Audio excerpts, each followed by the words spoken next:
you could say it was this sort of haphazard thing that happened, but when you look back on it, it's like, oh, this was 100% the way it was supposed to happen.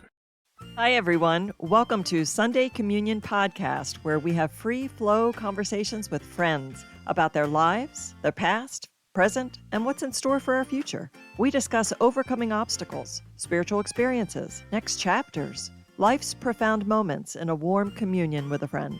Together, we dive deep into the journey of personal growth and collective healing by healing ourselves and sharing those journeys. I'm your host, Lee Papa. Join us. In today's episode, we will be exploring with singer, songwriter, musician, and friend Jamie Hosmer. Jamie is a seasoned vocalist and keyboardist with over 35 years of professional experience, beginning in local venues in Springfield, Massachusetts, before touring across the U.S. and Europe.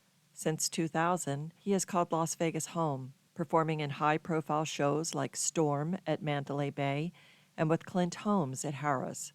Currently, Jamie works with Michael Cavanaugh from Broadway's Movin' Out and is part of the 80s rock tour alongside legendary rock singers.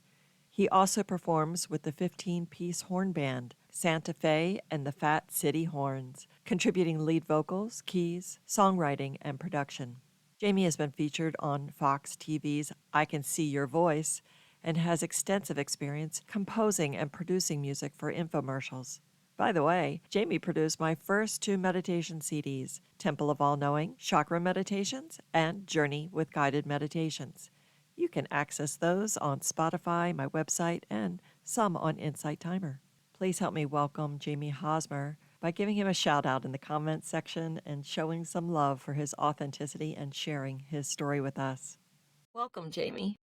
Thanks for having me, Lee. Let's start off with just some background, starting with your passion and love for music. When did that spark?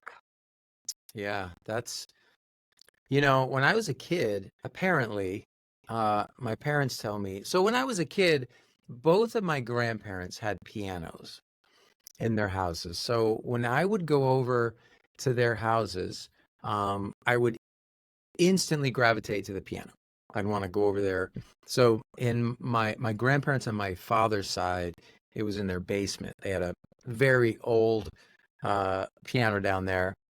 And then in my mom's parents, my grandparents on my mother's side, it was right in their living room. But I remember it was the first thing I wanted to do was go down and go over and play the piano. And my parents tell me that when I was very young, I was sort of picking out melodies. I don't How necessarily, young? I guess 4, 5 years old, I guess, something like that. So they saw that I was attracted to music, that I was kind of picking up things on the piano. So they got us a piano.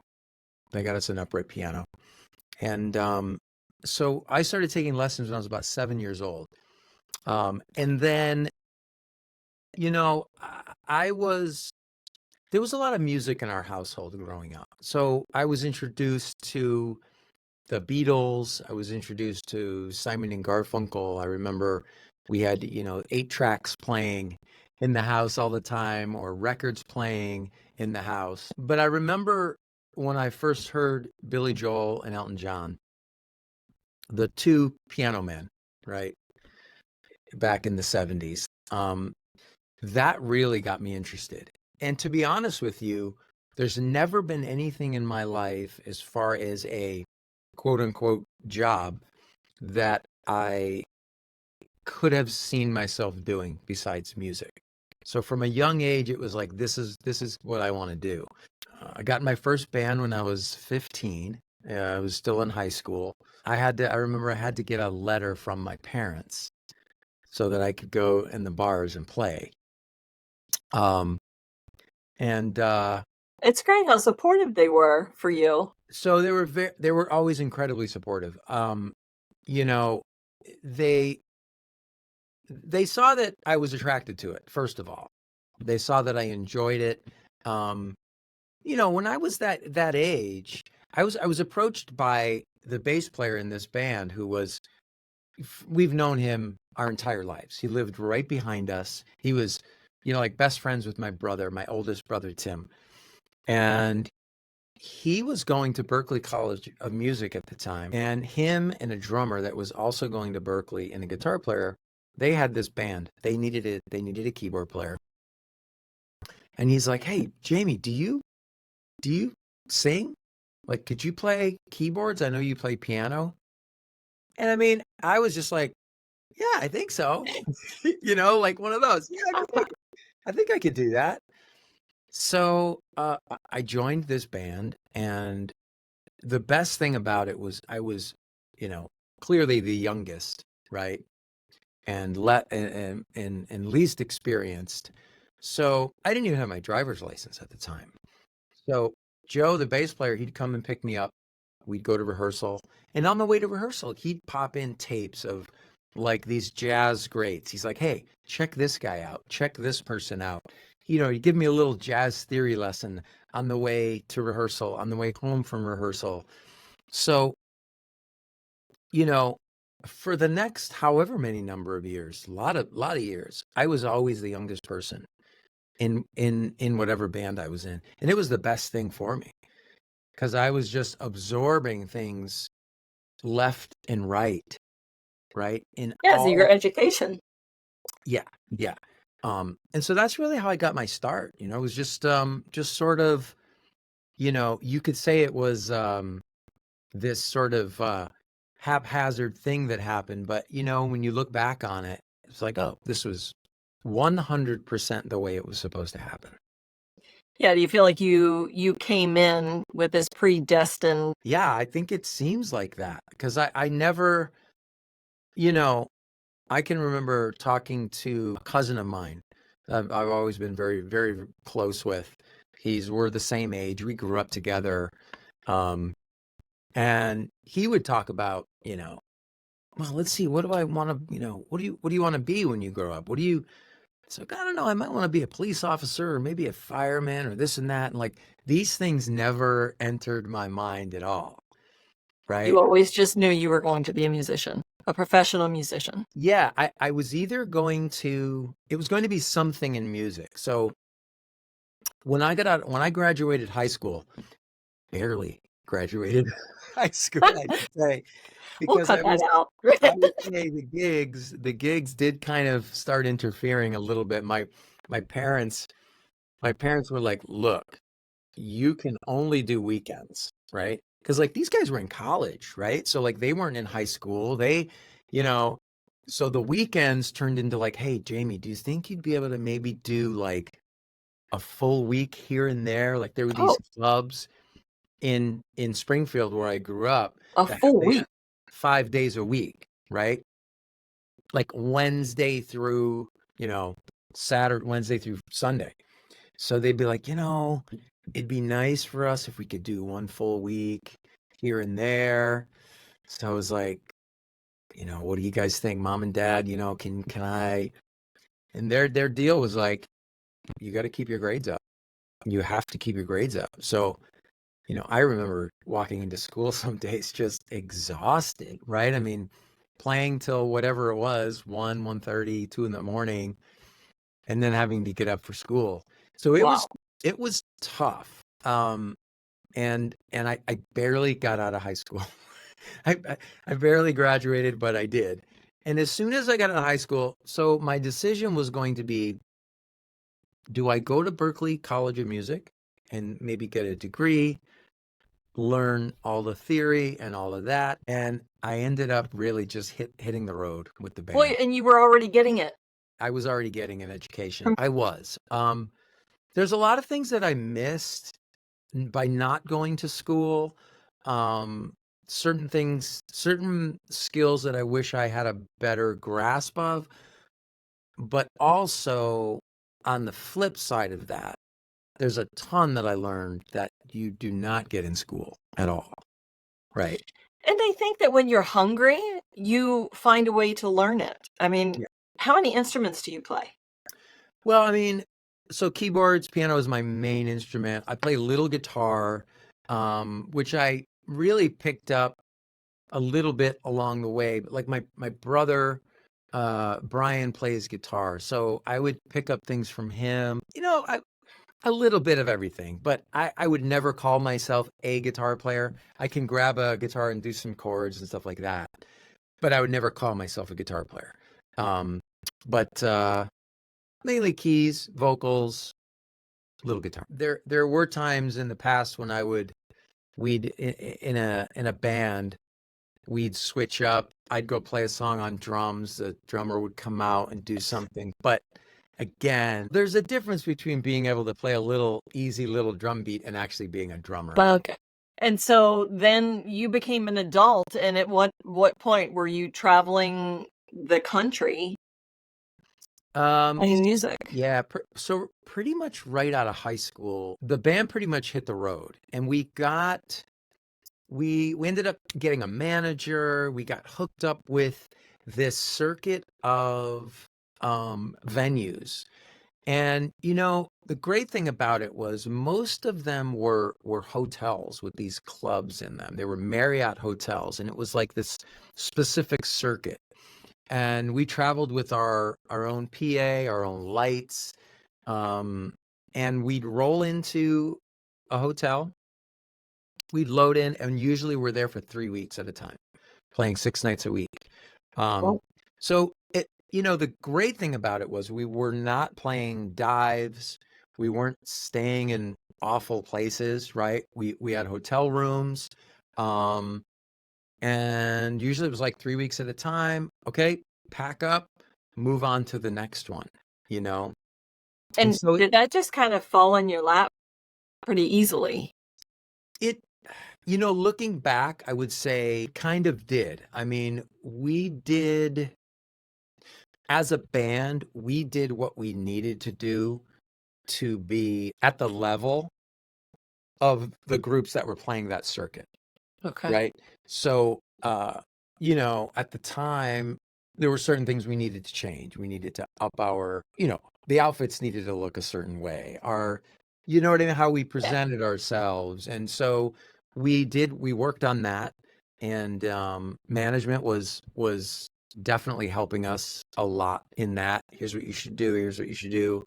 But once you get rolling in that, you just kind of keep going and going. And that was kind of my life for a good 10 years after Wow. I got out of high school. In those early years and also, growing up, was spirituality part of your life? I grew up Catholic, so I was raised Catholic. I actually went to Catholic high school. So, but in general, church was like something we did Christmas and Easter.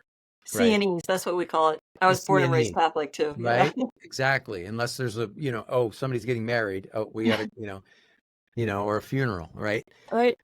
So, I would say it was sort of in the background, but I will say it's interesting because I always feel like I've always had a good relationship with God, and I've always felt like someone's been sort of watching over me. And I especially see it now, even looking back on my life, even when I wasn't aware of it. Right. Now that I'm older, I'm definitely more, I guess, tuned into spirituality for sure. But something was happening. There was some directing going on behind the scenes. Feel like you had a protector in some way in that arena. I agree with that 100% because, your life can go in 100 different directions, especially being a musician on the road. I mean, you're right. There's so many ways it could go. One choice could change the trajectory of where your path was going. That's right. And especially like you're saying, with musicians, there's always a lot of alcohol and drugs and women and, all kinds of things. Yep. And so one choice could change everything. Yeah. And it's really interesting because for whatever reason, I've never been attracted to alcohol, drugs, pot, cigarettes, and any of that. It's just something I've never been attracted to at all. And it's strange because, I've spent so much time in clubs, in bars, and all of that. But just it never attracted me at all. But you were around it as you Yeah. were when you were young, and you had the confidence to say, "Hey, no, that's not really my thing." Did you ever Yes. feel peer pressure at all? I never really felt pressure. The only thing that sometimes would happen, sometimes for some strange reason, people get offended if they offer you a drink and you say no. I mean, I've had that happen a couple of times. They either think, well, maybe he has a problem, right? Maybe he has a problem. Maybe, right? Maybe he's an alcoholic, or I don't know. I've had a couple of times where people, oh, you too good for us. You know what I mean? Kind of, Like yeah, that. yeah, yeah, yeah, yeah. There's And kind of so, how does that make you feel, and how do you deal with that? I usually just kind of walk away. Do you know what I mean? Or I'll just explain. I mean, it hasn't happened in a long time, I will say. But this is back when I was younger. Probably didn't know how to deal with those situations as much. But I would just explain to people that no, I just don't drink. I just don't drink, And then usually it's like, oh, okay, well, that's cool, right? James can be the driver. That's exactly right. You're the designated driver, right? But sometimes people don't quite understand how someone doesn't drink, right? Like sometimes it's interesting. Yeah, it's great that you at a young age, though, had the confidence to be in your truth and not get swayed. Yeah, and I think it was interesting because the band that I was initially started, changes happened, people left, people joined. I ended up in a leadership role there. I ended up being the leader of the band, which I never wanted, right? It wasn't something I consciously said, I want to do this at all. Obviously, I do believe it was meant to happen. It was supposed to happen, but it wasn't something that I consciously chose, right? But Um, once you got the leadership role, did you embrace it? Did you like it? I liked certain parts of it, and other parts of it I didn't like, right? There were uncomfortable parts. I mean, if I had to have a talking with somebody for being late or missing a rehearsal, or do you know what I mean? Yeah. Things like that. That when I was, 20 years old or something, 19 years old, I didn't want to have to deal with that. I had to, right? Um, when you're you can't always be, The nice guy? yeah, you can't always be the nice guy. That's exactly right. You know, but yeah, so I did that. I mean, I did that for a good, yeah, it was like 10, 12 years, something like that. Met Maria, my wife, along the way. She ended up joining the band. And, there just came a time where it was like, we need to take a break from this road thing. Yeah, what we did is we initially went back east, went back to right near my hometown. We got a little place to live. And, I ended up doing a couple of different things. I went to work at Mohegan Sun Casino as a Oh, as a tech. I would help with setups and this and that, and like we would do maintenance on the lighting. I did that for a period of time. Maria got like a regular like retail gig in a clothing place, and there was a period of time when I was I'll never forget this because they wanted to train people on how to be riggers, which is like to go way up in the rafters and set lighting up and right. trusses. And they're like, we're gonna do our maintenance tonight. A lot of times I work night shift, right? We're gonna do maintenance on the lights, and then whoever wants to, we're gonna go over to the event center, we're gonna take everybody up in the lift. We're gonna get up on the beams and then teach you guys how to rappel down. I was like, okay, I'll do that. So I'll never forget it. Here I am. I'm going up in the lift. I'm climbing up on the beam. I mean, we are, I mean, at least, I don't know, 150 feet up. Yeah, I I'm mean, afraid of heights. I it's like super even high. just thinking about it. And now I'm sitting on this beam with I have no safety. I'm sitting on this thing and I'm looking down and I'm like, I do not belong here. I don't belong here. I'm a musician. This is not where I'm supposed to be. So anyways, I'm thinking this to myself. I'm like, this is not. So anyways, they get me in the harness. I rappel down, which is fun. But it wasn't long after that we started talking about getting back to music, and we knew a lot of people in Vegas and we moved out. And how old were you at this time? We moved out to Vegas, would have been 2000. So I was about 30. Okay. All right. And then that was a whole nother chapter in Vegas. The Well, yeah, beginning. Yeah. yeah. I mean, so what did Uh, that look like? well, I came out, spent a week or so by myself with people that I already knew. They took me around. They showed me this place, that place, introduced me to this person, introduced me to that person. I handed out some promo stuff. And, at that time in the year 2000, Vegas was, as far as live entertainment, was jumping. There were bands everywhere, double shifts. And so I honestly, I ended up leaving Vegas that first couple of weeks. I met a couple people. I felt so good that we were going to get work out here. I got us an apartment before I went back. I said, Maria, I think we're going to do pretty good out here. I think I feel good about this. I had a singer gave me 2 weeks of work. Like, if you can get back here by February 1st, I think it was, or something like that, February 15th, I'll give you 2 weeks of work at Mandalay Bay. Here's a stack of cassettes. It was all cassette tapes. Learn these songs. And so I had a guarantee of 2 weeks of work when we moved out. That's awesome. And it just literally snowballed from there.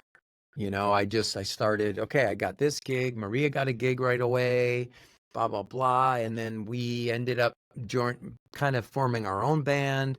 We started working. Then I got this gig with in the showroom with this show called Storm. And then that ended up snowballing into me getting the gig with Clint Holmes. And, things just kind of happened from there. So. And you've had quite a lovely career. Not that it's over. You're still going strong. Yeah, still doing it, but I'm just, very blessed to be doing what I'm doing.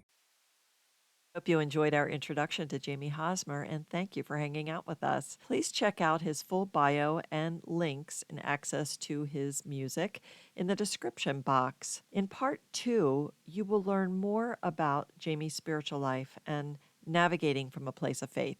Join us and explore more with Jamie Hosmer.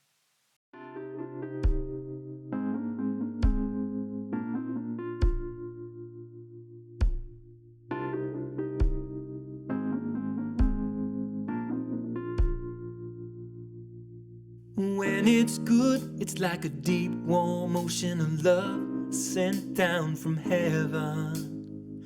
It's a raindrop blooming into a rainbow, it's perfection. But then the pressure rises and things heat up. Something sets us off and tempers bubble up.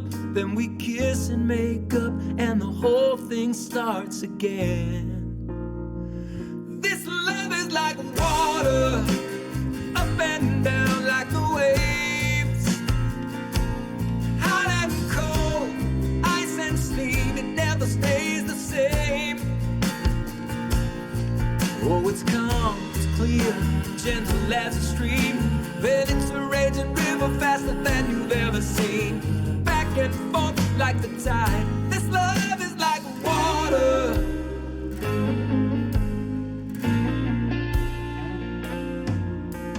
We float up to the clouds just to crawl through the mud time after time. Maybe love really is thicker than everything. It really is blind. We climb aboard and head out to sea, knowing all too well how rough it's gonna be, and end up swimming back to that sandy beach in the sun.